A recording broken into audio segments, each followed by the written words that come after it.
Shivkranti TV news अन्याय, अत्याचार, बेकायदेशीर कृत्य करणाऱ्या विरुद्ध शोषित पीडित न्याय देणारा एकच आवाज। शिवक्रांती टीव्ही दिनबंधू न्यूज संपादक सत्यशोधक शंकरराव लिंगे 73 87 37 78 0।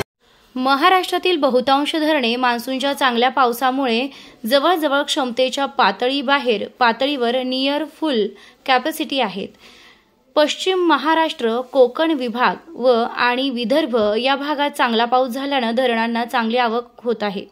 तथापि मराठवाड्याच्या काही भागात पाऊस अपुरा पडल्यानं तेथील धरणांमधील साठा कमी आहे। हवामान आणि पर्जन्यमान वेदर अँड रेनफॉल। सध्याचं हवामान महाराष्ट्रात मान्सूनची पावसाळी हंगाम संपत आहेत। राज्यात बहुतेक ठिकाणी आता हलका ते मध्यम पाऊस पडत आहे। आकाश बहुतांश वेळा ढगाळ आहे।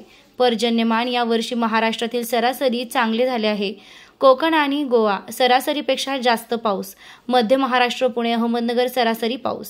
मराठवाडा, परभणी, जालना, बीड सरासरीपेक्षा कमी पाऊस। यामुळे या भागातील काही धरणे वगळता बहुतांश धरणांमध्ये पाण्याची पातळी कमी। विदर्भ सरासरी किंवा सरासरीपेक्षा किंचित जास्त पाऊस।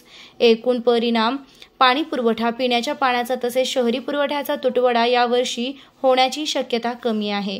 सिंचन रब्बी पिकांच्या गहू, ज्वारी, भात पेरणीसाठी धरणांमध्ये पुरेसा पाणीसाठा उपलब्ध आहे। यामुळे शेतकऱ्यांना पाण्याची चिंता करण्याची गरज नाही।